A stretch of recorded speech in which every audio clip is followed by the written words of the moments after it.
This story is a fictional work created for entertainment. All names, characters, and events are fictional. It does not depict real people, real events, or official military actions.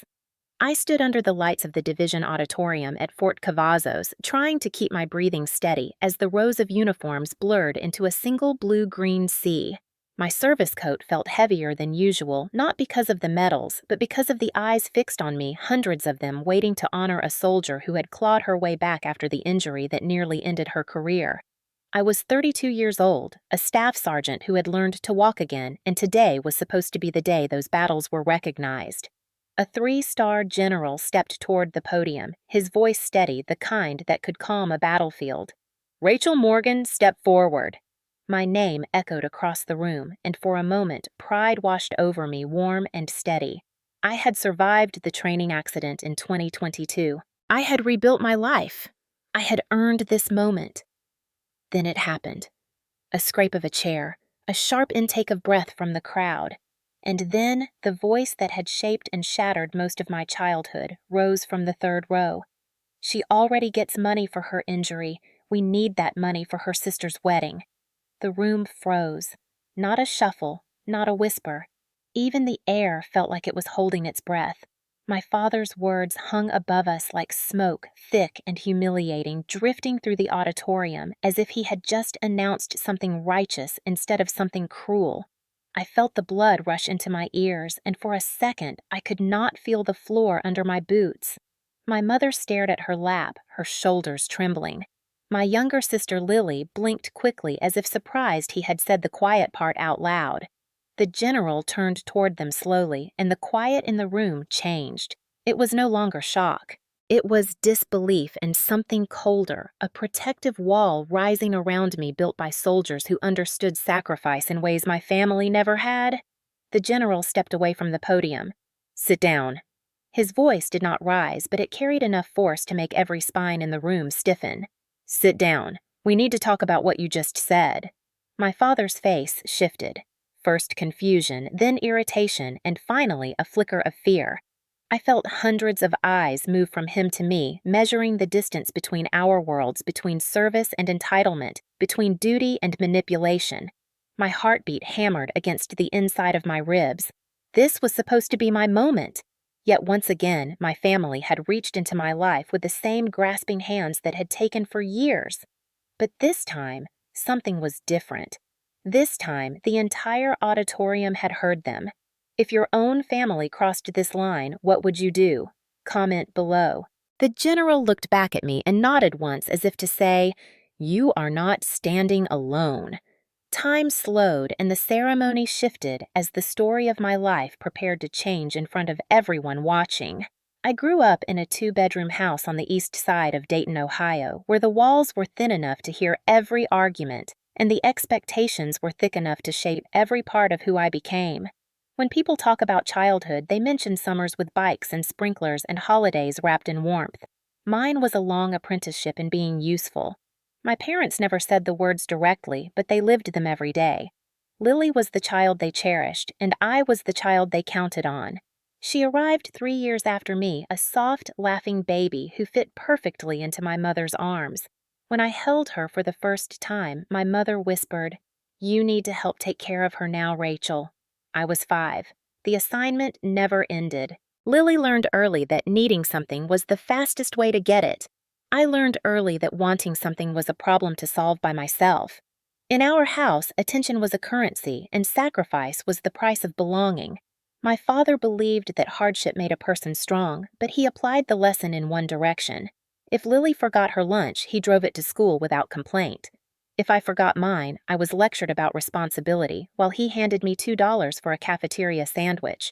When Lily cried, he comforted her. When I cried, he asked why I was making things harder for everyone. Over time, I stopped crying. It made life smoother. Or maybe it simply made my parents more comfortable. Dayton in the early 2000s was a place where factory closings hit families hard, and mine was no exception. My father worked long shifts at a parts warehouse, and my mother juggled bookkeeping jobs. Money was always tight, which meant effort had to come from somewhere, and that somewhere was usually me. By age 10, I had learned how to fold laundry, cook basic meals, and keep Lily entertained while my parents worked late. They called me their reliable one, spoken with pride that stung like a backhanded compliment. It meant I did not require time or tenderness. It meant I kept things running. It meant I existed to fill gaps. Lily floated through childhood as if on a cushion. Dance classes, birthday parties, sparkly costumes, and new school supplies every year. When I asked for a new backpack, my father said, "Yours still works." When Lily asked for a new jacket, even though her old one looked fine, he said she should feel confident at school. The message was always clear. Her comfort mattered. My resilience was assumed. As we grew older, the expectations grew too. By middle school, I was helping with bills, writing checks my mother signed, and answering calls from utility companies when my parents were at work. My father told relatives proudly, "Rachel is our little manager. She is so mature." He never mentioned that maturity was not a choice. It was the role I was assigned. If Lily forgot to clean her room, I cleaned it to avoid hearing her cry. If Lily needed help with homework, I sat beside her even when my own work was unfinished. If Lily wanted the bigger slice of cake, I let her have it. Not because I was kind, though people said I was, but because peace felt like a currency worth protecting. In private moments, I wondered what it felt like to be wanted simply for existing, not for the tasks you could perform, but I pushed those thoughts away. Children accept the love they receive even when it is tilted and conditional. They rearrange themselves to fit the shape of the family they are given. My father often said, "You are the strong one, Rachel. You can handle more. You always have." I did not realize then that he was not describing me. He was shaping me. Strength became the box they kept me in. If I was strong, I did not need support. If I did not need support, they did not have to give any. By the time I reached high school, Lily was still the star, but now she was also the fragile one, the one whose stress had to be managed, whose disappointments had to be soothed. I became the buffer, the fixer, the oldest daughter with an invisible job description. At 14, I started working weekends, babysitting neighbors' kids to buy the things I knew better than to ask for. My parents praised my initiative, but quietly redirected half my earnings for household expenses. They said family helps each other. Lily never contributed anything beyond being beloved. In those years, something hardened in me. Not anger, but clarity. I saw the pattern forming the future I would inherit if I stayed. I saw myself becoming the emergency fund, the emotional cushion the person called upon whenever the family faltered. They never taught me to dream. They taught me to endure, and endurance is a seed that grows into escape if you water it long enough. Looking back now, I can see the beginning of everything that happened later. The ceremony, the uproar, the general's voice cutting through the auditorium. It all started here in this small house in Dayton, where love was rationed and responsibility was free-flowing. This was the soil that produced the soldier I became, not because of its warmth, but because of its coldness. I was not loved deeply, but I was shaped sharply, and that shaping would one day collide with the expectations my family still believed they could place on me. They saw me as the one who would always gun, the one who would always carry the weight. They had no idea I was already planning the day I would finally set it down. By the summer of 2010, I was 18 years old and already felt twice that age. Graduation should have felt like a beginning, but for me, it felt like a deadline counting down to a life I didn't want. My parents assumed I would stay in Dayton forever, working whatever job kept the lights on in our small house, and filling in the gaps they refused to name. They did not ask about my plans because they believed they already knew them. I would help with bills. I would keep Lily afloat. I would be the reliable one forever. That expectation pressed down on my chest like a weight I had carried since childhood, but now it felt unbearable. There is a moment in every person's life when the idea of staying becomes more terrifying than the idea of leaving. For me, that moment came in late July. My father handed me a stack of envelopes and said, "Go through these and call the companies we are late on." Lily was on the couch scrolling her phone, complaining about needing new shoes for her senior year. I stared at the bills in my hands, water electric phone, and felt something in me shift, like a beam finally snapping under pressure.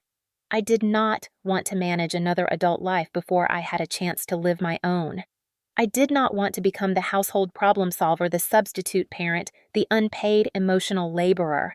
I wanted order and boundaries and a chance to stand in a world where effort meant more than obligation. The Army had always been a quiet idea in the back of my mind. My uncle had served years earlier and once told me that the military gave him structure no one else could give. At the time, I did not understand what that meant. Now, it felt like oxygen. I began researching online reading about enlistment requirements, basic training, life on base, and the different MOS options. I read about the discipline, the camaraderie, the clear expectations. No one would ask me to carry emotional burdens that belonged to someone else. No one would guilt me for wanting something different. The Army was not just a career, it was a boundary.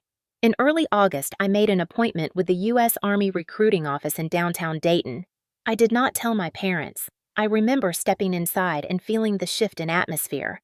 The walls were covered with posters of soldiers mid-stride helicopters hovering above dust clouds and mottos that struck something deep in me. Honor, service, commitment. Words I understood even if no one in my family used them. A staff sergeant named Ramirez greeted me. He asked about my goals, my concerns, my skills. He did not ask how useful I was to other people. He asked who I wanted to become. By the end of the meeting, I had taken the pre-enlistment screening and scheduled my MEPS appointment. Walking out into the sunlight, I felt something I had not felt in years. My life was finally mine. When I told my parents that evening, their reactions were immediate and predictable. My father looked at me as if I had betrayed some unspoken oath. "You are abandoning family," he said. "You are choosing strangers over your own blood." My mother began crying quietly. Lily folded her arms and said, "So what am I supposed to do without you?" The question was meant to trap me, but for the first time, I did not step into it. I said calmly, "You will figure things out the way I had to." My father's voice rose. "You owe us after everything we did for you." I felt the old guilt clawing at me, but this time I held the line. "I don't owe you my life," I said. "You raised me. That's what parents are supposed to do." The room went silent. They were not used to hearing boundaries spoken plainly. They accused me of selfishness, of ingratitude, of chasing some fantasy that would chew me up and spit me out. But beneath the anger, I saw something else. Fear.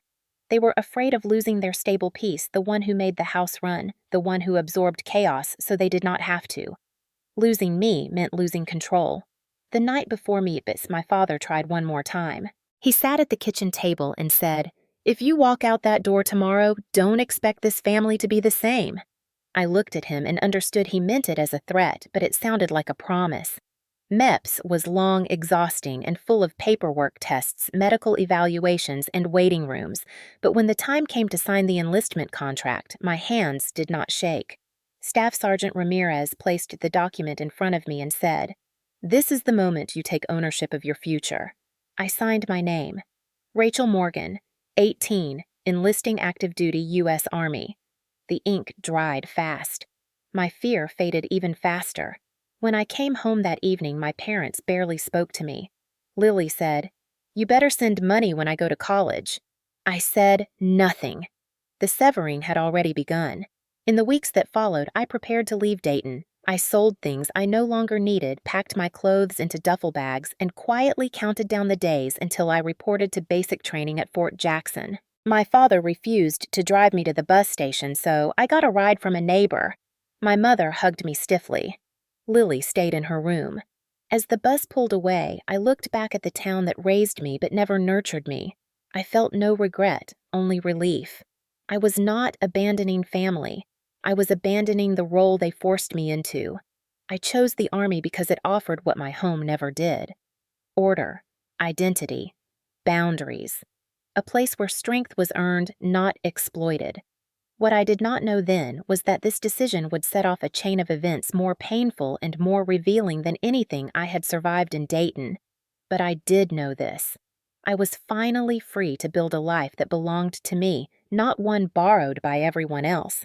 Fort Jackson greeted me with heat so thick it felt alive. South Carolina in midsummer has a way of stripping you down before the Army ever gets a chance to do it officially. The air was dense. The ground steamed after every afternoon rain. Even the shadows felt hot. But for the first time in my life, I was exactly where I needed to be. As we lined up outside reception holding our duffel bags, the yelling started. It was sudden and sharp, cutting through the noise like a blade. Drill sergeants moved with precision, correcting posture, calling out last names, demanding focus. Some new soldiers froze. Some trembled. I felt something else stirring inside me, something fierce and unfamiliar. Relief. No one here expected me to carry their emotional load. No one here demanded I fix their lives before I lived my own. Here, the only expectation was that I show up, work hard, and be accountable. That was a kind of freedom I had never known. The first week was controlled chaos. Wake-ups before dawn formation in the dim blue light, shouting, running, sweating through uniforms before breakfast. But the structure wrapped around me like armor. For once, I did not have to anticipate anyone's mood or walk on eggshells to maintain peace. The rules were clear. Follow instructions, work hard, improve. If you fail, you fix it. If you succeed, you keep going. On the second morning of Red Phase, we were marched to the PT field. The humidity sat on our shoulders like weight plates. Drill Sergeant Harris stood in front of us, a man carved out of granite and discipline. He had the kind of presence that made 50 people stand straighter without him saying a word. After a brutal warm-up, he walked down the line, stopping in front of me. "Morgan, what are you here for?" His voice was flat but demanding. I swallowed and answered. "To become the best soldier I can be." "Drill sergeant." He nodded once. "Wrong. You are here to become accountable. You are here to learn discipline. Blood does not make you reliable. Behavior does." Then he stepped back and addressed the whole platoon. "Accountability is greater than blood. Remember that." I felt the words settle deep in my chest, heavy and sharp, like something I had been waiting to hear all my life. In my family, blood had always been the excuse. Blood kept me chained to responsibility that was not mine. Blood justified imbalance. Blood demanded sacrifice. Now a man who barely knew me was saying out loud the truth I had sensed since childhood. Character mattered more than DNA. That single sentence changed the way I understood myself. I carried it with me every day after that. The training pushed us in ways I never imagined. We learned the fundamentals of marksmanship on the M4. The rifle felt cold at first, then familiar, then almost reassuring. There was something grounding about the routine. Load, aim, breathe, squeeze, adjust, try again. Mistakes were met with correction, not ridicule. Improvement was the expectation, not perfection. For the first time in my life, effort counted. During a field exercise, we practiced buddy movement through tall grass that scratched at our uniforms. The sun beat down relentlessly. Sweat ran into my eyes, stinging them. My battle buddy Ramirez stumbled during a low crawl and muttered that he could not do this. I reached back, grabbed his sleeve, and said, "Keep moving. I am not leaving you behind." Later, he caught up to me at chow. "You always this steady?" I laughed. "No, I just spent my whole life carrying people who would not carry themselves." He nodded like he understood that more than I expected. By the end of White Phase, my confidence felt less like a costume and more like bone. My voice grew stronger, my stance firmer, my doubts quieter. One night during lights out, I lay on my bunk staring up at the ceiling, listening to the quiet breathing of exhausted recruits. My body ached. My uniform was still drying from the day's sweat. My hands were raw from weapons drills. Yet for the first time in years, I felt completely at peace. No one here saw me as the fixer or the dependable one or the emotional shield for a dysfunctional family. I was just Private Morgan, one of 50 people trying to meet the same standard. Nothing more, nothing less. During Blue Phase, we were tasked with a ruck march before dawn. The weight of my pack pulled at my shoulders, but the rhythm of marching boots steadied me. The sky slowly shifted from black to purple to gold. Harris called cadence steady and booming, and something inside me aligned with each step. I felt strong, grounded, not because someone needed me to be, but because I had become it myself. At the end of the march, Harris gathered us again. He looked at us with something almost like pride. You are not here because of where you came from. You are here because of what you chose. Remember that when life tries to drag you backward, I felt the words settle in me again as deeply as the first lesson he ever gave. Choice, not obligation, not guilt, not family pressure. Choice. Graduation day arrived under a sky so clear it looked polished. We stood in formation, uniforms, crisp boots shining. When my name echoed through the speakers, I stepped forward and felt something in my chest unlock. I had earned this moment, not for anyone else, not for approval, for me. As the ceremony ended, a thought came to me with startling clarity. I never needed permission to exist. I never needed their validation to become someone worthwhile. Fort Jackson had done more than train me. It had rewritten the foundation of who I believed I could be. And though I did not know it yet, this transformation would become the armor I needed for the battles waiting outside the Army's gates. Battles that would not involve rifles or drills, but family, the kind that cut deeper than anything I faced in training. Fort Riley had a way of turning ordinary days into long stretches of wind, dust, and discipline. Kansas was all open sky and hard edges, a place where you either grew stronger or you folded. By the time I arrived in 2014, I had shed the rawness of a new soldier and stepped into the quiet confidence of someone who finally understood her own capabilities. I pinned specialist in what felt like the blink of an eye, not because it was easy, but because structure made sense to me in a way family never had. The Army rewarded effort. My family punished it. That difference shaped everything about who I was becoming. My first team leader, Sergeant Reed, was the one who saw something in me early on. He noticed I stayed late after motor pool checks, double-checking equipment readouts without being asked. He noticed I listened more than I spoke and that I did not crumble under pressure. One afternoon, after a 12-hour day of inspections, he pulled me aside. "Morgan, you are reliable in a way most people are not. Keep that up and you will be wearing stripes sooner than you think." His praise hit me harder than I expected. Maybe because I had grown up hearing the opposite. You are too much. You are not enough. You should give more. You should take less. But Reed's words echoed differently. You are reliable. Reliable felt like solid ground. By the time I went before the promotion board and earned my sergeant stripes, something in me had shifted. Leadership was not about authority. It was about clarity, purpose, showing people that discipline and steadiness could hold a team together even on the rough days. My squad was small 6 soldiers who came from 6 different worlds, but they all looked to me for consistency. I made sure they had it. If one of them showed up struggling, we fixed it together. If one messed up, we corrected without humiliation. I built the kind of environment I wished I had growing up, one where mistakes were learning points, not weapons. But the stronger I became in the Army, the more fragile my family seemed to feel back home. At first, it started small.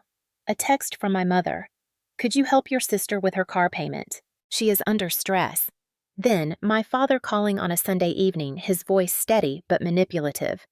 "You know your mother has been through a lot. It would mean something if you helped more." I had heard versions of that line my whole life. Family trauma was the all-purpose excuse that justified every unreasonable demand. When I gently pushed back, my mother sighed in that long-suffering tone she had perfected.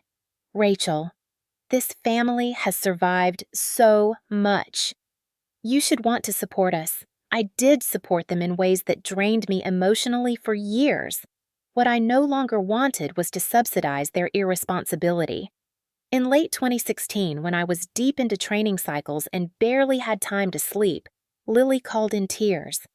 She said her credit card bills were overwhelming and she needed a few $1,000s to avoid ruining her credit. I listened. I breathed. I asked her what had happened. She said she had been stressed, that she deserved to treat herself sometimes. And then the familiar refrain, "You are the strong one. You always have been. You know I cannot handle things the way you do." It was the same pattern I saw in childhood. My struggle was expected. Her struggle was emergency level, requiring everyone's attention and resources. I told her gently that I could not help financially. The silence sharpened. She exhaled sharply and said, "I guess the Army taught you how to stop caring about family." The guilt tried to crawl up my spine, but I pressed it down. Boundaries are not betrayal. I said it quietly, mostly to myself. In 2017, I pinned Staff Sergeant. That promotion felt different, heavier. The rank meant responsibility for real lives, real decisions, real consequences. Some soldiers crumble under that weight. I thrived under it. Leadership gave me purpose. Structure gave me peace. But with every success, another phone call came from home. My parents watched my progress from afar, the same way someone watches a winning lottery ticket belonging to someone else. It was opportunity. It was potential. It was leverage. On Christmas that year, my mother wrapped her arm around me and said with a smile that did not reach her eyes, "You are doing so well. It is a blessing for the whole family." I knew what she meant. I chose not to acknowledge it. By the summer of 2018, the demands escalated. My father sent me an email with a spreadsheet of family expenses, as if he were presenting a case to a financial committee. At the bottom was a sentence that made my stomach harden. "You have always been the one with stability. It is time you help balance the burden." The burden. That word made something inside me break. I had never been their child. I had been their investment, their fallback plan, their collection plate. I responded with a short message. "I cannot assist. Please respect my decision." He did not reply. In the field, miles away from cell towers and family pressure, I found clarity. I watched younger soldiers struggle with their sense of identity. Some missed home. Some came to the Army to escape it. I saw pieces of myself in each of them, but especially in Private Thompson, a quiet 18-year-old who reminded me of a younger version of me. One night, after a long ruck, he told me he was afraid he was failing his family because he could not send money yet. I looked him straight in the eyes and said, "Your value is not measured by what you give away. It is measured by who you become." I realized then that I had been speaking those words to myself, too. Leadership made me stronger. The Army shaped me. But what truly transformed me during those years was the slow, dawning truth that family loyalty without boundaries is not loyalty at all. It is captivity. I was no longer willing to live in that cage. The Army had shown me a different way, and soon I would learn that those years of growth were preparing me for something far more difficult, a confrontation I never saw coming, a betrayal that would cut deeper than anything that came before. My family had not finished with me, not even close. September 2022. At Fort Cavazos did not feel dangerous when the day began. It felt routine, almost boring in its predictability, the kind of training cycle we had done dozens of times before. The late summer heat clung to everything, turning the air into a thick curtain you had to push through with every step. My squad was prepping for a convoy simulation. Nothing out of the ordinary. Nothing that should have changed the course of my life. I remember tightening the straps on my gear and giving Specialist Turner a hard time about losing his gloves again. I remember laughing. I remember feeling strong. That feeling did not last. The training area was wide and flat, dotted with gravel patches and ridgelines, and the ground was always uneven in ways you learned to respect. We loaded into the vehicle as we always did, running through checklist calls. My mind was half on the task and half on the evaluation coming up the next month.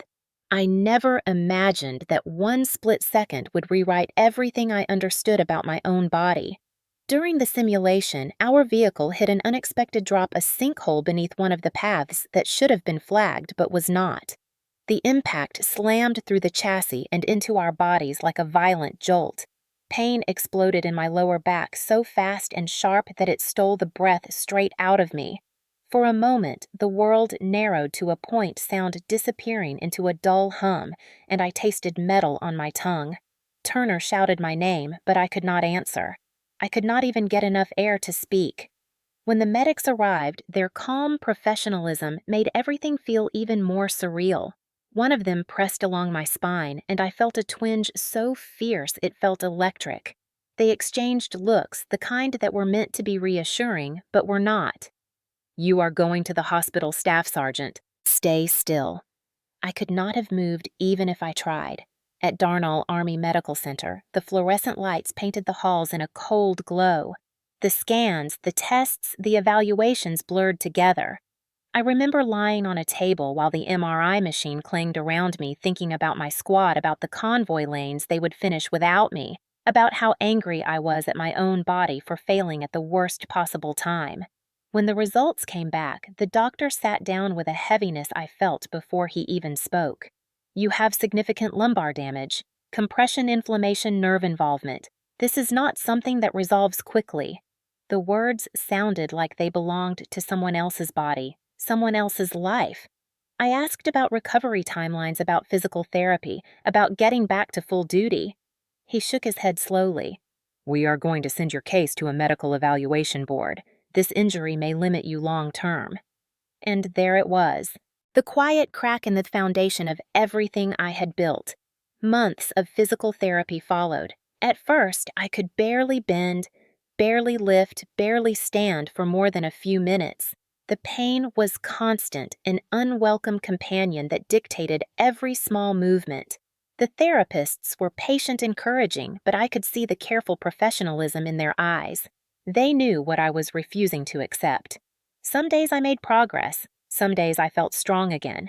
Other days I woke up and could not even put on my boots without bracing myself and breathing through the ache.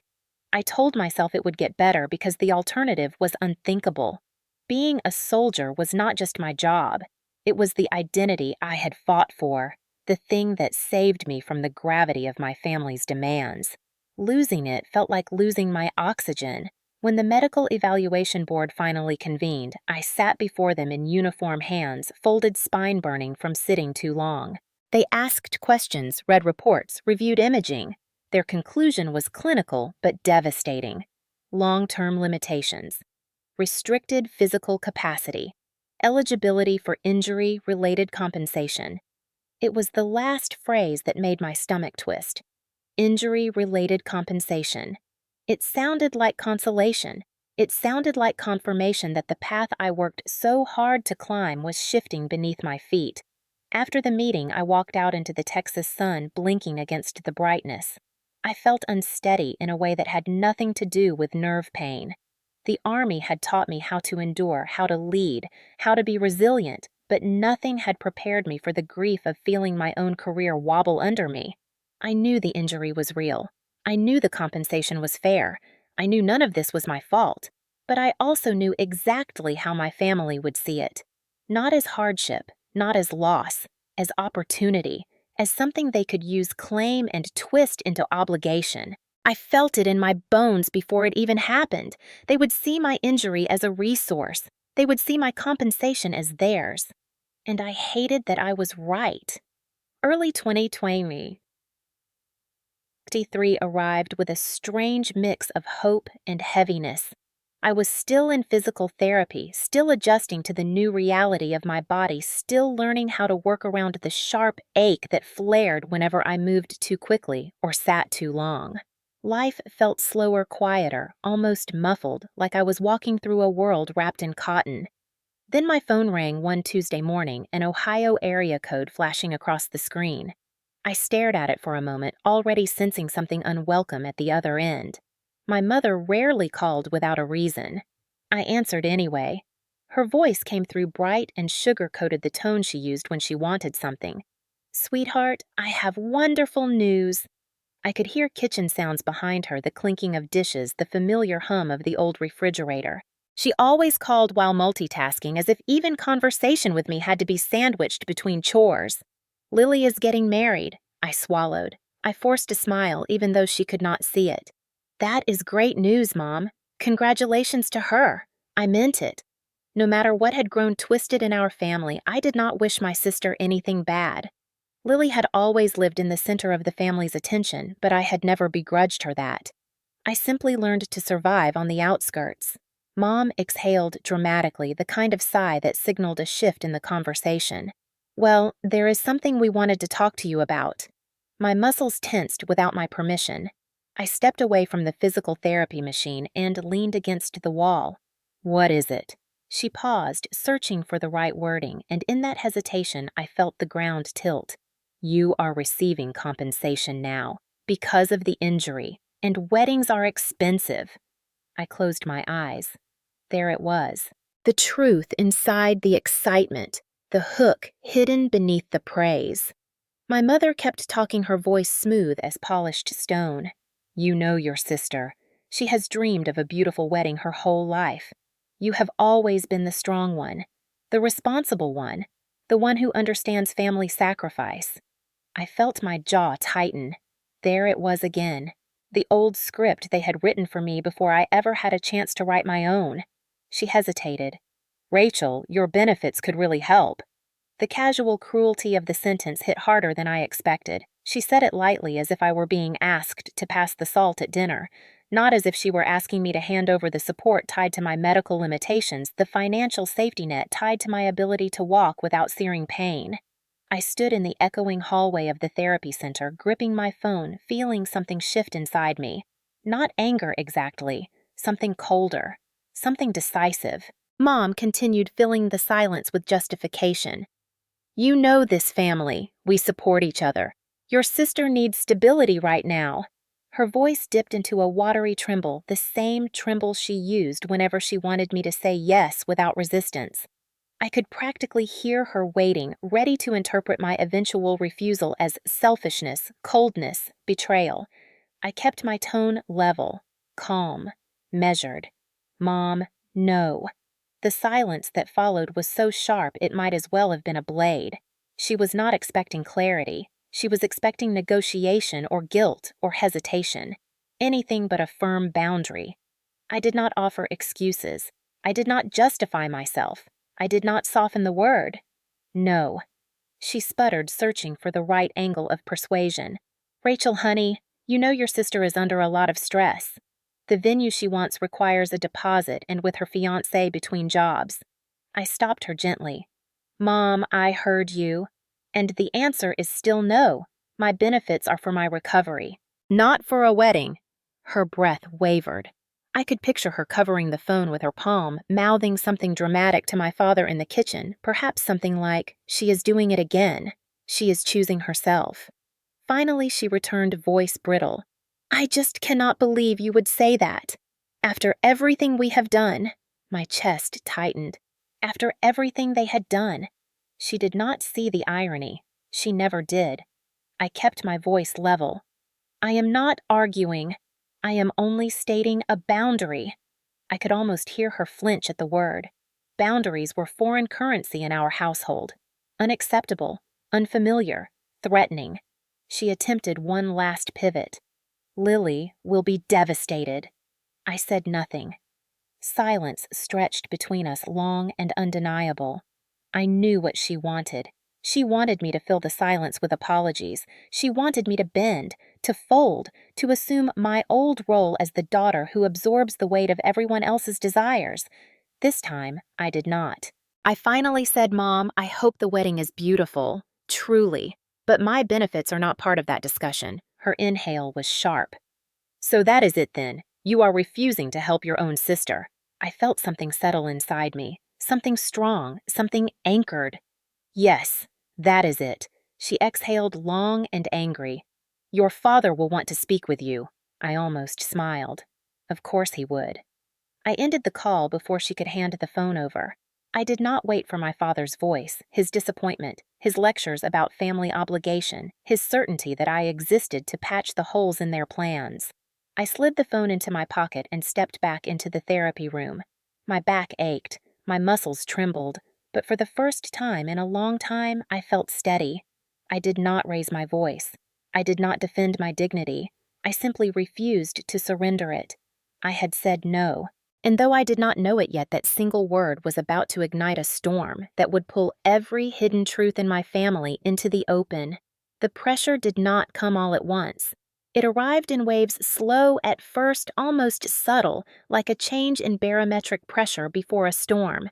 2 days after the phone call with my mother, my Aunt Susan reached out with a cheerful voice that felt too sweet to be real. I saw your mom yesterday. She told me the news. Congratulations on your benefits, sweetheart. Such a blessing for the family. I stiffened immediately because I knew where this conversation was headed. Before I could respond, she lowered her tone. Your sister's wedding is a big deal. I hope you are not causing unnecessary stress. I hung up without offering anything more than a neutral thank you. After that, the calls multiplied. Cousin after cousin, uncle after uncle. Some pretended they were checking on my injury. Others skipped the courtesy and went straight for attack. You know your parents sacrificed for you. The least you can do is help with your sister's big day. One message from an older cousin struck harder than the rest. Family is not something you turn your back on, Rachel. Do not forget who showed up for you growing up. I read the message twice. They remembered a version of my childhood that never existed for me. They remembered a girl who never asked for anything because she learned early that asking only brought disappointment or shame. They remembered a family that looked perfect from the outside because I worked hard to make it seem that way. But none of them remembered the truth. Or maybe they had simply never seen it. A few days later, the tone shifted from persuasive to accusatory. The first time someone called me selfish, I barely reacted. The second time, I felt the sting. By the 10th time, the word began burrowing into my skin with a familiar ache, the same ache I had carried as a child when I was told that wanting rest meant laziness or wanting help meant weakness. It took everything in me to stay grounded in the present rather than slip back into the old reflex of apologizing until the conflict dissolved. It was tempting to explain myself, to justify, to argue, but I refused. I did not owe them explanations. I owed myself peace. My father called next. I did not answer. He left a voicemail with controlled anger simmering under every syllable. I cannot believe you are doing this. Your sister is emotional. Your mother is heartbroken. You need to fix this. Not tomorrow. Now. When I did not respond, he sent another message. I will not let you make a fool of this family. I listened to that one twice. Something in me hardened. They were not asking for support. They were demanding compliance. They were not concerned about my well-being. They were concerned about optics. They were not worried about Lily's wedding. They were worried about losing control. The pressure spread beyond immediate family. A neighbor I barely remembered sent a long message describing how weddings were sacred and sisters should support each other no matter what. Someone else wrote that responsibility always falls on the strong sibling. Another wrote that refusing to help financially proved I was ungrateful for my upbringing. My upbringing, if only they knew. The hardest part was Lily. She finally called, her voice shaking from either tears or practiced theatrics. I need this wedding, Rachel. Everything is falling apart. Ben is between jobs. The venue is expensive. We deserve something nice. I said nothing for a long moment, letting her fill the silence with her desperation. Finally, she said softly, You would do this if you loved me. I took a breath and answered simply, Love does not require exploitation. She gasped like I had slapped her. You are unbelievable. You always think you are above everyone. And there it was. The script, the familiar labeling, the twisting of boundaries into arrogance. I ended the call before she could unravel further. A few minutes later, she sent a text. You are selfish. You always have been. I stared at that message for a long time, not because it hurt, but because it no longer did. The word had lost its power. What they called selfishness was simply autonomy. What they called betrayal was simply independence. What they called cruelty was simply the refusal to be used. Still, the pressure campaign intensified. My mother began leaving voicemails with a trembling voice she knew triggered my guilt. Your sister is crying all day. My head is pounding from the stress. Please, do the right thing. I did not call back. Extended family wrote paragraphs accusing me of tearing the family apart. I skimmed them without responding. My father sent one final message late in the evening. We will talk in person. You cannot hide behind your uniform. That sentence made my stomach twist, but not out of fear, out of clarity. They had never understood what the Army gave me. Structure, identity, power, distance. A boundary they could not cross no matter how loudly they pushed. They still believed they had authority over me. They would soon learn how wrong they were. The following afternoon, one of my soldiers noticed the tension in my shoulders during a briefing. Everything all right, Staff Sergeant. I straightened and forced a calm expression. Everything is fine. but the truth was growing heavy. I had spent years building strength, discipline, confidence, and yet a single family pressure campaign threatened to pull me back into old patterns. I refused to let that happen. That night, I sat on my couch staring at the ceiling. The phone buzzed non-stop. I set it face down. They wanted me overwhelmed. They wanted me cornered. They wanted my silence to break first. It didn't. Instead, something inside me sharpened, a decision forming like steel, cooling into shape. I would not bend. I would not apologize. I would not negotiate my dignity. I whispered into the quiet room, a promise to myself more than anything else. Never again. CTA 2. Have you ever been punished for setting boundaries? The dinner invitation came in the middle of yet another tense week of ignored calls and accusatory messages. My mother texted first. Just dinner. Just family. We should talk calmly. I should have known better, but years of conditioning made me pause. Part of me still hoped they might want to ease tensions, to check on my recovery, to act like the parents they insisted they were. I agreed, but only after rereading the message 3 times, telling myself I could always walk out. The restaurant was one of those quiet, dimly lit family places they chose for birthday dinners and forced holidays. I arrived 5 minutes early, partially out of habit and partially because I wanted to choose a seat where no one would corner me. My back ached from a long day of movement drills, but I hid it well. When my parents entered, my mother wore the brittle smile she reserved for public performance. My father looked stern, focused, like a man about to negotiate a business deal rather than have dinner with his daughter. Lily arrived last, wearing soft pastels and an expression of fragile innocence that would have fooled anyone who hadn't watched her weaponize vulnerability her entire life. The waiter took our drink orders. Small talk flowed uncomfortable and artificial, like we were all pretending not to notice the elephant in the room. They asked about therapy, about my back, about the weather. Not one question felt genuine. Halfway through the salads, my father cleared his throat in the familiar way he did when he wanted the room to fall silent. "Rachel, your mother and I have been discussing things."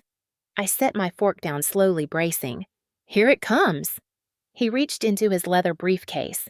A chill slipped down my spine. He pulled out a stack of printed papers, neatly stapled and highlighted in yellow. Without ceremony, he slid them across the table toward me. The sound of the papers dragging across the wood felt painfully loud. I glanced down and recognized them immediately. My disability benefit summary. He had printed my compensation information. Line items. Monthly totals. Eligibility notes. My heart thudded against my ribs. "How did you get this?" My voice was steady, but my hands tightened around the edge of the table. He didn't answer the question. Instead, he leaned back, fingers steepled. "We think the family should create an agreement." I blinked. "An agreement? Yes," he said, sounding almost proud of himself. "Something clear and fair, so everyone knows what to expect." My mother smiled faintly, eyes hopeful, as if I might applaud their organization. Lily looked down at her lap, pretending shyness when I knew she was waiting for the moment to look heartbroken. I slipped the papers back toward myself, but did not touch them. My father continued, "Your injury benefits are substantial, more than you need. And this wedding is not just about Lily, it is about family unity." He tapped the table with the end of his finger. "A simple arrangement makes sense. We all contribute. You contribute the most, of course, since you have the means." The words hit like slow, heavy blows. Contribute. Family. Agreement. Their script was clear. They were trying to formalize ownership of something that did not belong to them. My benefits were connected to my pain, to my restricted mobility, to my permanent limitations. They were not a bonus. They were not found money. They were evidence of harm, and they were mine. Lily finally spoke, her voice fragile enough to tremble. "We all want the same thing, Rachel. A beautiful wedding. Peace. Happiness." I swallowed the bitterness rising in my chest. She had no idea what peace cost. I reached into my uniform jacket, pulled out my phone, unlocked it, and opened the camera app. Under the table, I hit record. I realized I needed proof. Evidence. Documentation. Not because I wanted revenge, but because I knew them. If they were willing to print my benefit summary, they were willing to rewrite the story to paint me as a villain. I slid the phone beside my napkin, angled just right. Very calmly, I asked, "What kind of agreement are you talking about?" My father pushed another paper forward. This one was handwritten messy, but deliberate. A suggested allocation. You help with the deposit. You help with the dress. You help with the honeymoon fund. He said the word help as if it meant optional support instead of mandatory financial extraction. I could feel the storm tightening in my chest. You are asking me to pay for the wedding. They exchanged glances. We are asking you to care about this family. I stared at the paper. My name was scribbled next to nearly every line item. My father pressed on. It is time you step up. You have been given so much. I looked up slowly. Given. The word pulsed in the air. My injury was not a gift. My compensation was not generosity. It was recognition of harm. But to them, I was not a person. I was a resource. I pushed the papers back toward him with 2 fingers and said the simplest sentence I could manage. No. My father's face hardened, the mask slipping just enough to reveal the fury underneath. You are making a mistake. My mother's voice cracked. Rachel, why are you doing this to us? Always us, never me. Always the family, never the daughter. I said nothing. Silence settled over the table like dust after a collapse. My father leaned in, lowering his voice to a growl only I could hear. You cannot keep treating us like we have no rights. I blinked once, slowly, because that was the moment everything shifted. Rights. They truly believed they were entitled to my benefits, my injury, my life. I picked up my phone, stopped the recording, slipped it back into my jacket, and stood. Thank you for dinner. I am leaving. Lily gasped. My mother whispered my name like a prayer. My father's jaw clenched. I walked out without looking back. That night, I uploaded the recording to a secure cloud folder labeled simply Documentation. It was the first of many, because the pressure campaign was over. The war had begun. The morning of the ceremony felt heavier than any ruck I had ever carried. Fort Cavazos was already buzzing by the time I arrived, with soldiers moving in crisp lines, officers adjusting uniforms, families gathering in clusters of nervous excitement. The air held a celebratory tension, the kind that comes with formal recognition events, where pride mixes with anticipation, and everyone hopes their soldier will stand tall on that stage. I had polished my dress uniform twice the night before, checking and rechecking every ribbon, every crease. My back throbbed, but I stood straight anyway. Today was supposed to honor resilience after injury. Instead, I felt a quiet dread curling in my stomach. My family sat in the front row, invited as part of protocol. They looked exactly as I expected. My mother wore a carefully chosen blouse and practiced smile. My father sat stiff jaw tight, projecting authority he no longer had over me. Lily sat between them, eyes wide, with a blend of excitement and something else. Anticipation, maybe. Or expectation. The hall filled quickly.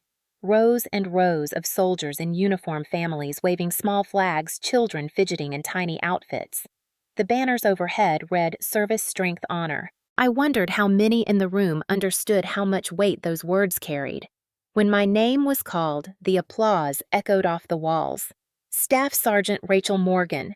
My steps were measured as I approached the stage, each movement reminding me of how far I had come from the day my back gave out on the training field. Standing under the spotlight, I felt exposed, yet strangely powerful. The division's deputy commander, a 3-star general with a reputation for precision and fairness, stepped forward with a program in hand. He studied me with a steady, evaluating gaze, the kind that saw more than just a uniform. Before he began the formal recognition protocol, dictated a pause for family acknowledgement. That pause was when everything detonated. My father stood abruptly. His chair scraped the floor with a sharp screech that cut through the quiet hum of the hall. For a second, the room froze, confused by the breach of decorum. He lifted his chin and projected his voice with the authority of a man who believed he had every right to interrupt a military ceremony. She already gets money for her injury. We need that money for her sister's wedding. The words echoed in the silent hall like a grenade blast. My breath caught, my chest tightened. Time slowed in the strange way it does in moments you later replay in your mind 1,000 times. A murmur rippled through the audience. Soldiers whose boots had marched through war zones looked stunned. A staff sergeant in the second row blinked in disbelief. A colonel's head snapped toward my father with a look that communicated volumes without a single word. And I stood there on the stage, spine-burning gaze fixed straight ahead, fighting the instinctive shame that rose unwelcome and familiar. Shame he had counted on triggering. My father crossed his arms as if he had delivered some moral truth rather than a public humiliation. My mother reached toward him, whispering fiercely, but he ignored her. The general said nothing. Not yet. He simply stared at my father, his expression unreadable. The silence lasted 3 seconds, then 4, then 5. Long enough for every single person in that hall to feel the weight of the moment. Long enough for my father to realize he had misjudged the audience. Long enough for the air to thicken into something electric. When the general finally spoke, his voice was calm, controlled, sharp as a blade. "Sit down." My father blinked, shocked by the command. The general continued, keeping his tone steady and unmistakably authoritative. "Sit down and stay silent. You have already said more than enough." A few soldiers shifted their posture, recognizing the tone of a corrective reprimand, the kind that warned a person they were one breath away from crossing a line they could not uncross. My father hesitated. Then he sat, slowly, stiffly, like a man learning he was not the most powerful figure in the room. The general turned back to me, his gaze softening just slightly before returning to Steele. Then he addressed the entire hall. "What was just said is inappropriate for any setting, but especially here. This ceremony recognizes resilience, service, and sacrifice. No one's injuries belong to anyone else." His words carried across the auditorium, bouncing off walls and into the stunned silence. A few heads nodded. A murmur of approval ran through the ranks. I felt a tremor in my chest, something between relief and humiliation, between vindication and grief. My father stared straight ahead, now fury simmering under the surface. The general took a deliberate step forward. He let the quiet stretch again, creating a pressure that felt almost physical. Then he spoke with unmistakable intent. "We will address what this family member implied in due time. For now, Staff Sergeant Morgan will receive the recognition she earned. Not because of money, not because of convenience, because she carried out her duty with honor even after injury and continues to serve with integrity." The applause this time came slower, heavier, more meaningful. It was not the polite applause of a scheduled ceremony. It was the applause of people who understood exactly what had just happened. Public exposure, public correction, public defense. I accepted the commendation, though my hands felt strangely distant from my body. As I turned to face the audience, I caught a glimpse of Lily's expression. Not shame, not embarrassment, something much colder, something calculating. This was never just about the wedding. The general stepped aside as I left the stage, giving me a nod of respect that steadied my breathing. The room resumed its ceremony, but the energy had shifted. Everything had shifted. A boundary had been crossed in front of hundreds of witnesses. And without knowing it, my father had triggered the one outcome he feared most: military scrutiny. The storm he started was only beginning. The general did not return to his seat after my portion of the ceremony ended. Instead, he stayed at the podium, resting both hands on the edges as if anchoring himself before addressing something heavy, something that demanded full attention. The hall gradually quieted, murmurs fading, shifting bodies going still. Every soldier in the room recognized the shift in atmosphere. This was no longer about routine commendations or prepared remarks. This was a senior leader choosing to step outside the script. I felt the weight of his presence behind me as I stood at parade rest among the other honorees, heart pounding but posture locked. My father sat rigid in the front row, face flushed, jaw tight, his earlier outburst hanging over him like smoke after a fire. My mother leaned away from him, now unsettled. Lily held her phone in her lap, fingers frozen mid-motion, unsure whether to comfort herself or document the moment. The general's gaze swept the room with a slow, deliberate precision, the kind that made you want to straighten your spine even if you were already at attention. When he spoke, his voice carried with a clarity that reached the farthest corners of the auditorium. Before we continue, we need to address what was said earlier. You could feel the collective inhale. The general turned slightly eyes, settling briefly on me, then on my family. It is important for every soldier, every relative, and every person in this hall to understand a simple truth. Injury benefits awarded to a service member are not family assets. They are not communal resources. They cannot be claimed, pressured, or leveraged by anyone else. His words cut through the air with the precision of a scalpel. The hall was absolutely silent. Even the children who had been fidgeting earlier stopped moving. The general continued, his tone firm but not angry, as if teaching a principle that should have been obvious but had clearly been violated. These benefits exist to provide medical stability, career support, and long-term well-being for the soldier who was injured in service. No one has the right to demand access. No one has the authority to redirect them. Not parents, not siblings, not spouses. No one. I heard a soft gasp somewhere behind me. A soldier whispered barely audibly, "Sir?" The general let the silence settle again. He wanted the message to land. He wanted it to stick to the walls. Then he added, "These funds are not a trophy. They are not a dowry. They are not an inheritance. They are a safeguard earned through sacrifice." He turned fully toward my father. "And they are absolutely not an obligation to be surrendered for a wedding." My father's face drained of color. His eyes darted toward the exits, then toward my mother, searching desperately for support or rescue, but she looked away as if she no longer recognized the man sitting beside her. The general continued speaking without raising his voice. He did not need to. Authority, real authority, rarely shouts. Instead, it shapes the room by its mere presence. "It has come to my attention," he said slowly, "that there may have been attempts not only to pressure Staff Sergeant Morgan for her benefits, but also to interfere administratively by submitting concerns through unofficial channels." My lungs seized. My mind raced. Had he already seen the letters someone had been sending to the command office? The ones asking whether I truly qualified for compensation. The anonymous claims that I might be exaggerating my injury. The general made a subtle gesture with his right hand. A JAG officer in dress uniform rose from the second row and approached the stage. The sight of a Judge Advocate General officer stepping forward during a public ceremony sent a visible ripple through the audience. Soldiers straightened. Officers exchanged meaningful glances. Even my father finally understood just how serious this had become. The JAG officer stopped at the general's side, carrying a slim folder.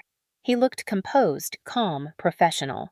The general nodded toward him and said, "Our legal department has reviewed several communications received over the last few months, communications questioning Staff Sergeant Morgan's medical status and implying misconduct." I felt a pulse in my temple. My stomach flipped. He knew. He knew everything. The general continued, "These communications did not come from anyone in her chain of command. They did not come from a concerned colleague. They originated from individuals attempting to influence her eligibility for injury-related compensation." A loud murmur swept through the crowd. This time, no one tried to silence it. The general looked directly at my father again, not accusing outright, but making it clear the room understood. Attempts to undermine a soldier's medical evaluation or benefits through deceptive or coercive means will not be tolerated. Not by this command and not by the United States Army. The JAG officer opened the folder. Out came printed copies of emails, timelines, and notes. Though I could not see the pages clearly, I recognized the formatting. The forwarded messages, the screenshots, the identical phrases my father had used during phone calls. The accusations softened with the veneer of concern. The general resumed. "Soldiers often face their hardest battles after their injuries, not because of the injury itself, but because of pressure placed upon them by those who should support them. Today we make this clear. Staff Sergeant Morgan has the full support of this command. No one will exploit her service or her sacrifice." The applause started slowly, almost hesitantly, like everyone was waiting for permission. Then it built, stronger, louder. Soldiers clapped with full force. Officers nodded firmly. The sound filled every empty space in the hall. I felt my throat tighten, eyes burning, but I remained steady. My father did not clap. His hands stayed glued to his knees. His shoulders curled inward. My mother dabbed at tears she pretended were from pride, but were really from humiliation. Lily stared forward stone-faced, calculating what this meant for her wedding plans. The general waited for the applause to fade, then concluded, "We honor integrity. We protect our own, and we will always ensure that what is earned through service cannot be stolen through manipulation." He stepped back, allowing the JAG officer to return to his seat. Then he signaled for the ceremony to continue. But nothing was the same. Nothing would ever be the same. As I returned to my place among the honorees, one truth settled into my bones with undeniable clarity. My father had tried to take something that did not belong to him. Instead, he had triggered a reckoning he never saw coming, and the army had drawn its line for him. When the ceremony ended, the applause still echoing in my ears, no one dismissed the formation. Instead, the general gave a subtle nod toward the JAG officer, who stepped forward again with the same folder he had revealed on stage. The gesture was small, almost unnoticeable to anyone outside the command, but every soldier recognized it. Something formal was about to begin. Something serious. I stood at attention, feeling a strange mixture of dread and certainty.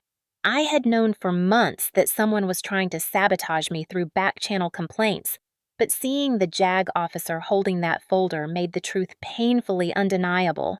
This was no misunderstanding.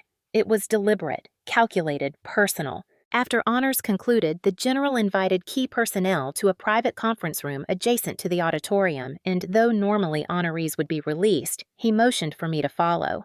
My heart thudded against my ribs. Behind us, I caught a glimpse of my father attempting to stand as if he could intercept or explain, but two senior NCOs stepped into his line of movement without a word. He sat back down hard. The door to the conference room shut with a heavy click. Inside, the lighting was dimmer, the walls lined with framed unit commendations. The general took a seat at the head of the table. The JAG officer placed the folder carefully in front of him. He looked at me with professional calm. "Staff Sergeant Morgan, this is an administrative inquiry. You are not under investigation. Let me repeat, you are not the subject here." I nodded, though my hands trembled just enough to notice. The JAG officer flipped open the folder. Inside were printed emails, phone call logs, screenshots, and typed summaries. He began with the first document. 3 months ago, your command office began receiving messages questioning the validity of your medical evaluation board findings.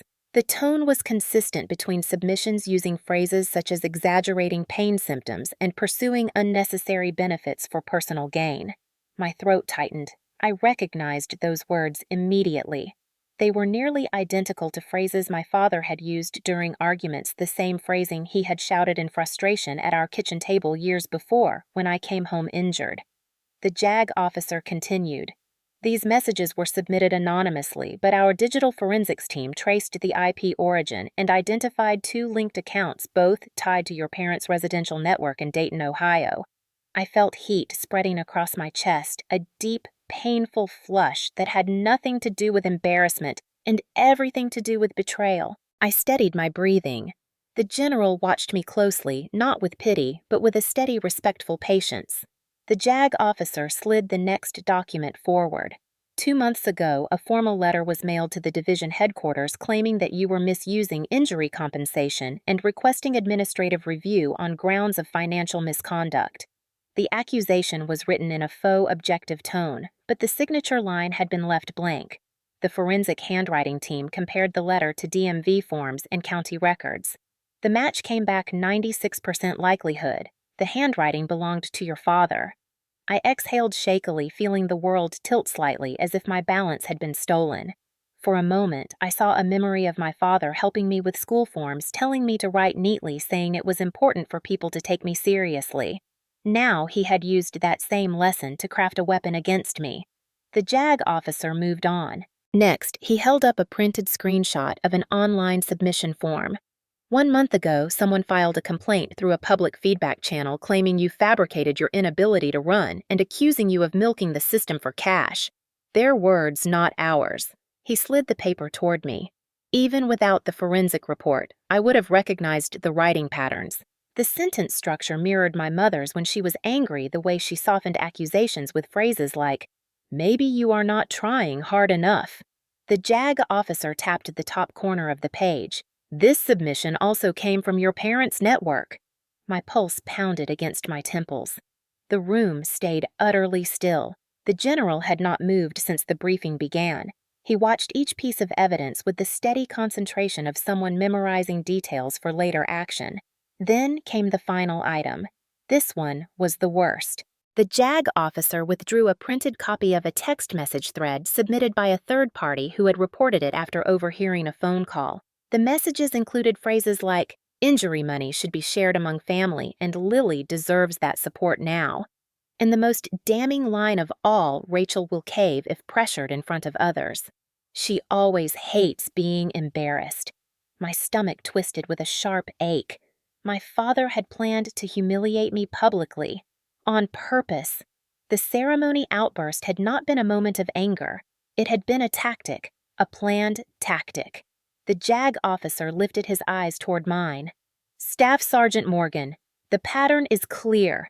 Your family has initiated repeated attempts to influence your benefits, sabotage your standing, and compromise your medical review process. These attempts are improper and unlawful." My hands curled into fists at my sides. Part anger, part liberation, because finally someone else could see what I had been battling behind closed doors. The JAG officer continued with professional clarity. "At this stage, you have two options. One, we can proceed with formal administrative action against the individuals responsible. Two, we can initiate a protective order to prevent further interference." Before I could respond, the general finally spoke, his voice deep and controlled. "The Army will not allow a soldier to be undermined by those who should protect them. You have carried yourself with integrity, Staff Sergeant.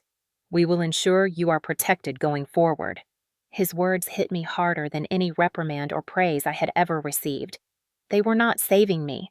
They were acknowledging me. The general leaned back, folding his hands. "This situation reflects a level of emotional coercion that is unacceptable. You are not alone in this. You will not fight this alone." The JAG officer closed the folder gently. "We will file a formal report documenting all findings. You will receive copies. And we will support any legal boundary you choose to pursue." I nodded slowly, a deep breath expanding my chest. For the first time in years, the weight my family had placed on me began to lift, not because the burden disappeared, but because someone else finally saw it, finally named it, finally confronted it. And as the meeting concluded, one truth crystallized with perfect clarity. My father had not just tried to take my benefits. He had tried to erase my service, my credibility, my identity. But now the investigation had begun, and everything he built his manipulation upon was about to come crashing down. 3 days after the inquiry meeting with the general and the JAG team, I returned to my normal duty rotation at Fort Cavazos, hoping routine would steady my mind. But routine did not last long. Betrayal rarely ends quietly. It waits in shadows, regroups, and returns wearing new disguises. And in my case, it returned in the form of my parents standing outside the main gate on a scorching Texas afternoon. I saw them before they saw me. My father stood stiffly near the visitor's checkpoint, sweating through a collared shirt that still carried the faint outline of the crease from being hastily ironed. My mother clutched her purse to her chest with both hands, glancing nervously toward every passing car, as if expecting judgment to materialize from the asphalt. The gate guards had positioned themselves nearby, watchful but calm, clearly aware the situation might evolve into something requiring command involvement. When my father finally spotted me emerging from the direction of the motor pool, he lifted his hand awkwardly, part greeting, part command, as if summoning the daughter he believed he still controlled. I stopped 10 yards away, close enough to speak, far enough to protect myself. His voice cracked with urgency. "Rachel, we need to talk. Just 5 minutes." My mother stepped forward with tears already forming. "Please, honey, we need you to explain something to the general." My spine went rigid. So that was it. They had not come for reconciliation. They had not come for remorse. They had come because their actions had consequences and they were terrified. I said nothing, letting the hot wind blow across the space between us. My father swallowed hard and tried again, lowering his tone in an imitation of contrition that did not reach his eyes.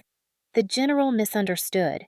He does not know our family. We just need you to clarify that we never meant anything harmful. Clarify. The word struck me like a slap. Clarify was what he used when he wanted me to rewrite history in his favor. Clarify was what he said when he needed me to lie to teachers about bruises from chores gone wrong. Clarify was what he used when bills piled up and he wanted me to call the creditors and pretend to be him. Clarify meant erase the damage he caused before someone important noticed. My mother nodded vigorously. If you just explain that your father was upset and that no harm was intended, this will all go away. The general will not escalate anything. She said it with the certainty of someone who had spent a lifetime patching over his messes.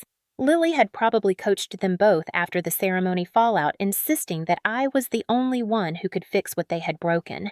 I exhaled slowly. All the years of guilt conditioning, all the years of being the daughter who carried every burden so the family structure would not collapse, all the years of being the one they relied on to keep secrets, to absorb emotional damage, to be useful, not loved.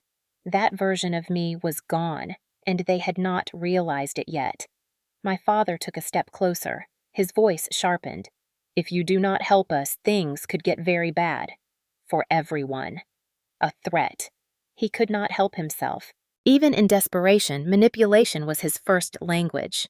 I held his gaze, letting silence strip away his confidence. He faltered.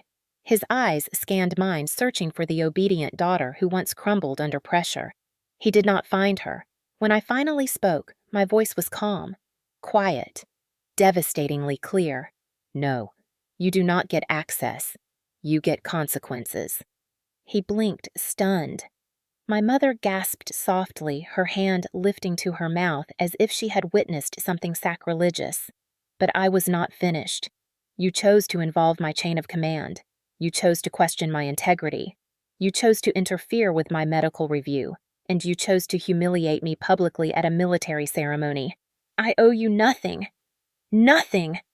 My father's face twitched with anger, then fear, then a strange, hollow expression that looked like the beginning of accountability. A new experience for him. My mother whispered barely audible. We were scared. We needed help. Lily needed help. I shook my head. You did not ask for help.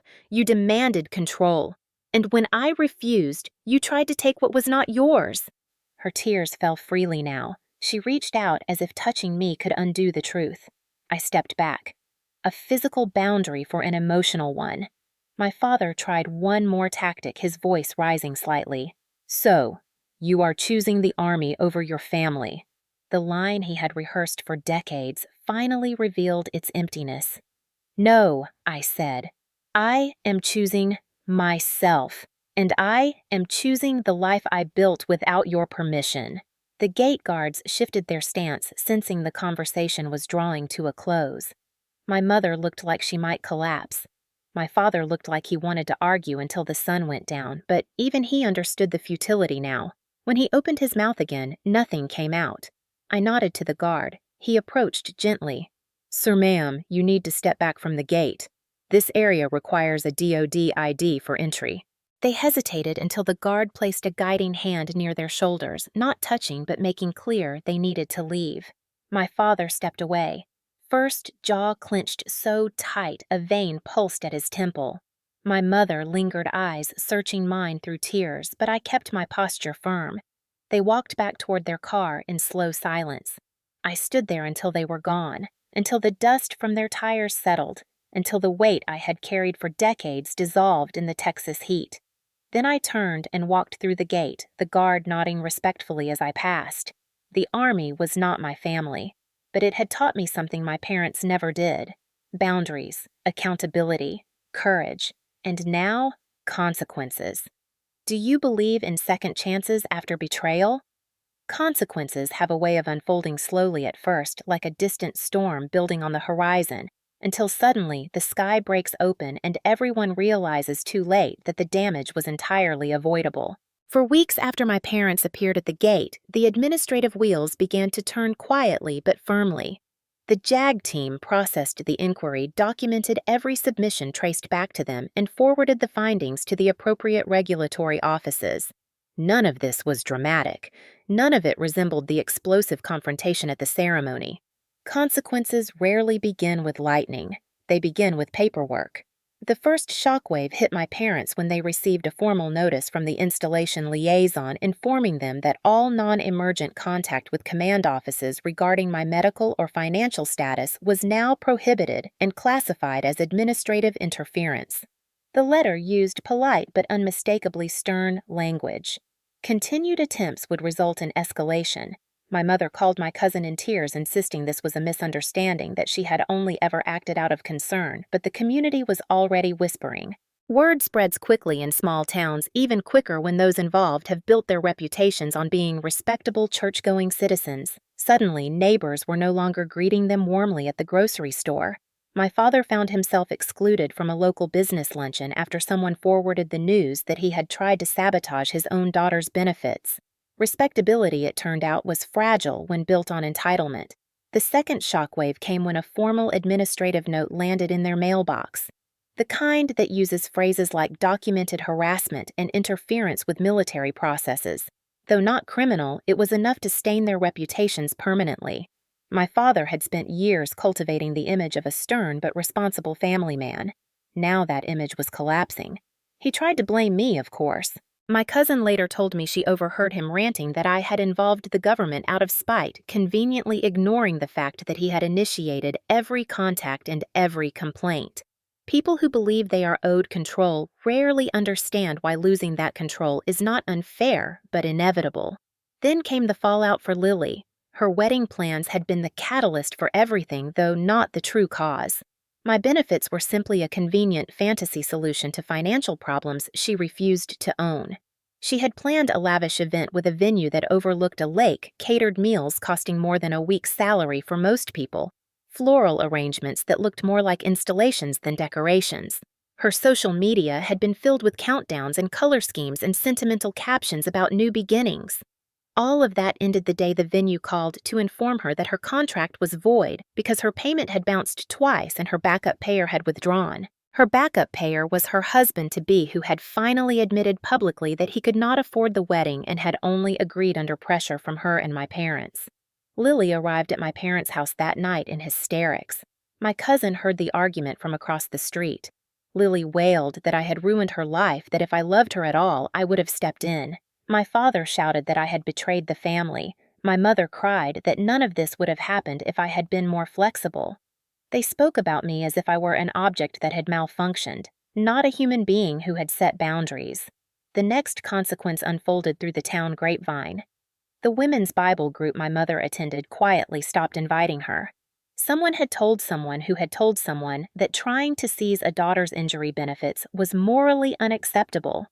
At first, my mother insisted everyone else was overreacting. Later, she stopped leaving the house for days at a time. My father faced his own reckoning. A small manufacturer where he had been doing part-time consulting asked him not to return after a potential client expressed concern about his judgment. The decision was not phrased as punishment. It was phrased as the company moving in a different direction, but everyone understood why. Reputations crumble the way cliffs do, slowly then, all at once. Meanwhile, Lily attempted to salvage her wedding by downsizing it. But vendors require deposits, friends require explanations, and her fiancé finally reached his breaking point.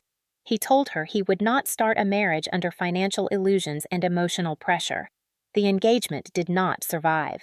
Within 2 weeks, Lily deleted her wedding posts and replaced them with vague quotes about disappointment and resilience. The comments were filled with sympathy from people who had no idea what had really caused the collapse. But the people closest to her knew, and they also knew the truth never stays buried when enough eyes witnessed the exposure. Eventually, Lily stopped trying to pretend it was not connected to my refusal.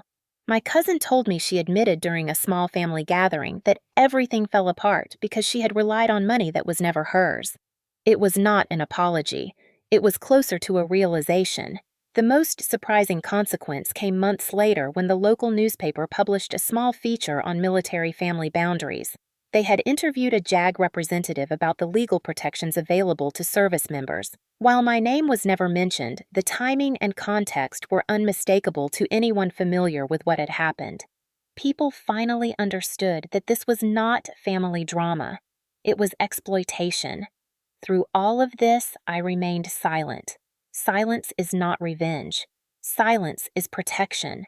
Silence is what happens when you finally step out of the chaos and refuse to re-enter. I did not send messages. I did not argue. I did not explain myself. The Army had taught me that clarity does not require noise. The final consequence came when my parents received a notice from the administrative office notifying them that they were no longer permitted to attend on base events where family presence was optional. Not banned, not punished, simply uninvited. Their presence had been deemed disruptive, and that to them was the deepest humiliation of all. For the first time in my life, I felt space opening around me, space to breathe, space to heal, space to exist without their hands pulling at me for more. Their downfall had not required vengeance. It had required truth, and truth had done exactly what it always does. It revealed, it dismantled, it freed. Healing did not arrive as a dramatic sunrise or a triumphant moment where everything suddenly made sense. It arrived quietly like a steady breath after years of holding my lungs tight. The first real step happened 2 weeks after the ceremony when I walked into behavioral health on post and filled out the intake form. I had sat outside that building dozens of times over the years, waiting for soldiers I supervised, encouraging them to get support, reminding them that strength was not the absence of struggle. Yet it took 32 years for me to apply that advice to myself. The therapist assigned to me was Captain Elena Brooks, a calm-spoken woman with a background in trauma-informed care. During our first session, she asked why I was there, and I expected to talk about my parents, about the humiliation and betrayal, about the administrative drama. Instead, I heard myself say, "I am tired of feeling like I owe people my life." Brooks nodded as if she had heard similar confessions from hundreds of service members. She told me that unresolved family conditioning often disguised itself as duty, and for someone in uniform, that confusion could blur the line between obligation and exploitation. Each week, she pushed me gently but firmly into places I had avoided. She asked about my childhood, about being the responsible one, about absorbing the weight of others' choices. She told me that I had been living in a pattern long before the Army taught me to serve. The Army simply gave that pattern structure. I learned that saying no was not rejection. It was clarity. That boundaries were not walls. They were doors I was allowed to keep locked. That choosing myself did not erase my compassion. It strengthened it. Around the same time, I began mentoring 2 younger female soldiers in my unit. Private First Class Ramirez was struggling with confidence during field training, and Specialist Green was dealing with a breakup that had left her doubting her worth. Our weekly check-ins started informally but soon became something steady. Ramirez admitted she admired how calm I seemed, how unmoved by other people's opinions I looked from the outside. I almost laughed. Calm is not the absence of pain. It is the result of surviving enough storms that you finally stop letting every gust of wind define you. Green confided that she felt guilty for wanting space from a family that constantly pressured her. I told her what Brooks had just told me. You do not owe anyone access to your peace. They both absorbed those words the way I had, slowly and carefully, as if they were learning a foreign language. In helping them understand their worth, I began to understand mine. Healing, it turned out, was reciprocal, but healing also required distance. After the administrative notices went out, my phone became strangely quiet. No voicemails. No texts layered with guilt. No sudden demands disguised as concern. For the first time since childhood, there was silence. At first, the silence felt wrong, like a missing limb. I kept expecting the familiar vibration of my mother's caused the tone that always began with disappointment baked into each syllable. I expected my father to leave angry messages about family responsibility, but the silence held. It was not peace yet, but it was room. In that room, I began reclaiming my routines. I returned to morning PT in a modified form. I could not run long distances anymore, but I walked with purpose and strength. I joined a strength training group tailored for soldiers recovering from injuries. I found my footing again, not physically but emotionally. Strength was no longer something I performed out of expectation. It became something I chose for myself. On weekends, I began driving out to a small lake near Copperas Cove. I would sit at a picnic table and journal, a habit Brooks suggested. She told me to write not about what happened, but about what I wanted my life to look like without constant interference. My first entries were hesitant, focused on survival rather than hope. Over time, they shifted. I wrote about leadership goals, about maybe applying to become a platoon sergeant one day, about mentoring programs for young women in the Army who needed guidance long before crisis forced them into it. I wrote about friendships, real ones, not built on obligation, but on mutual respect. I wrote about wanting to visit national parks alone without guilt or logistical negotiations. Slowly, these entries stopped feeling like fantasies. They became intentions. Meanwhile, my relationship with my sister Lily hovered in a strange, quiet space. She did not reach out, and I did not expect her to. Sometimes toxic dynamics hold people together, and once the dynamic breaks, there is nothing left to bind them. And that was all right. Healing does not require reconciliation. It requires truth. One afternoon, Brooks asked what the word family meant to me now. I struggled with the answer. Family had been a battlefield for so long that I had forgotten it could also be a garden, a choice, a place built intentionally rather than inherited. She suggested redefining the word altogether. Family is whoever shows up without taking. That definition stayed with me. During this period of rebuilding, I noticed something important. The Army felt different. The base felt different. Not because circumstances changed, but because I stopped operating from fear. I no longer worried about disappointing people who viewed my worth as a resource. I no longer anticipated backlash each time I protected myself. The more I practiced boundaries, the more natural they became. No became a complete sentence instead of an apology. When a coworker joked about soldiers who get benefits and live easy, I did not flinch. I told him calmly that benefits exist because service sometimes demands more than the body can sustain. My voice did not shake. Months passed and my world grew steadier. My circle grew smaller but more solid.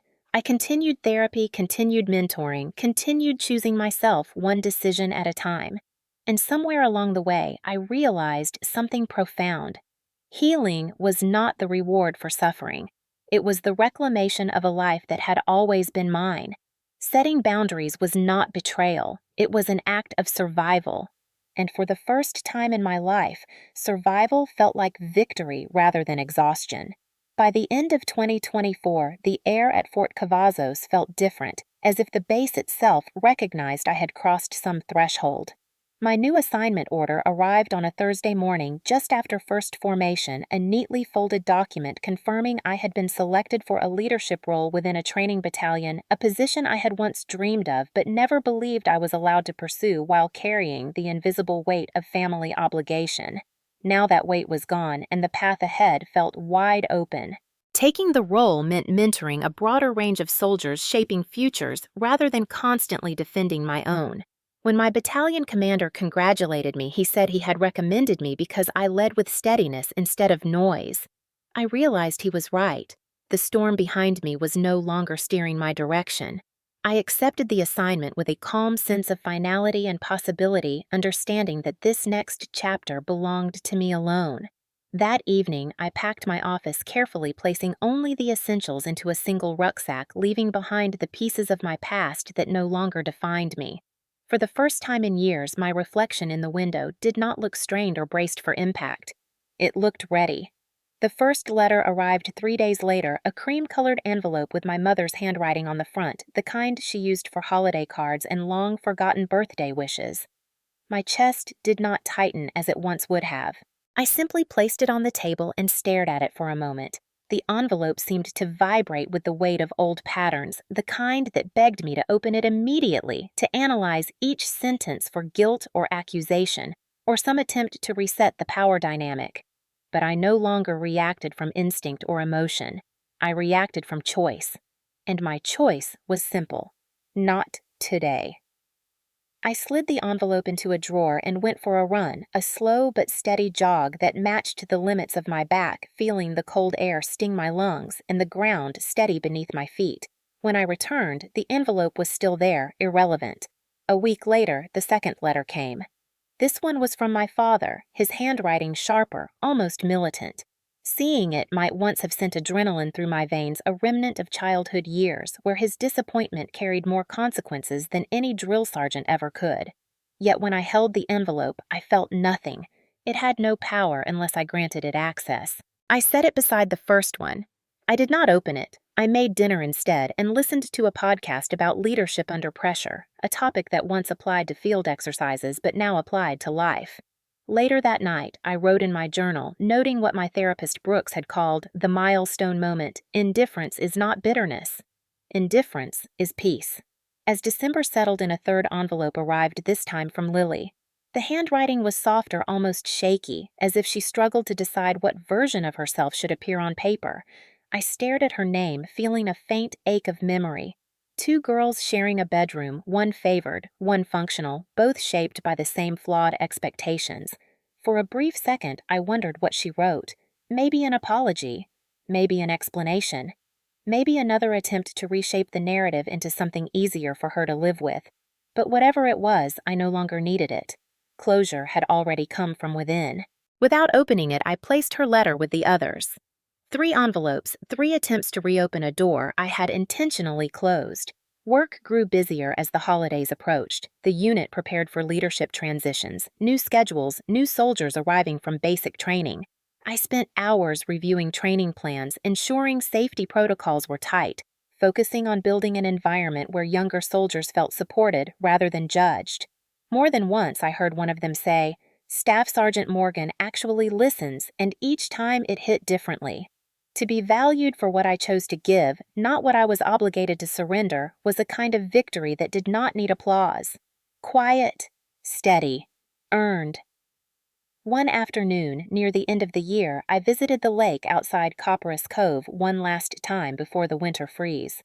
The sky reflected a muted silver across the water, and the wind cut through the trees with a crisp certainty. I sat on the picnic bench where I had written so many pages about pain and rebuilding. This time, I wrote only a single sentence: I am not the person they raised me to be. I am the person I chose to become. The words felt like a closing chapter, not because the past disappeared, but because it no longer dictated my future. On New Year's Eve, I cleaned my apartment, a quiet ritual that marked the end of a year filled with upheaval and clarity. As I emptied the drawer where the envelopes lay, I held them briefly in my hands. 3 letters full of unspoken expectations and unfinished stories. I realized I did not need to read them to know their purpose.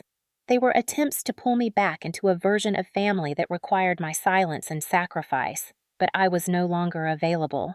Without ceremony, I placed all 3 letters into a storage box labeled boundaries. Not destruction, not resentment, just distance. Later that night, I sat on my balcony looking out over the lights of Killeen and the long stretch of highway leading toward the base. Fireworks cracked faintly in the distance. For the first time in decades, I felt the clean sensation of forward motion unweighted by guilt. My life was mine. My service was mine. My future was mine. My family had wanted my sacrifice. I chose my survival. Have you ever had to choose yourself over family? Share your story. I read them all.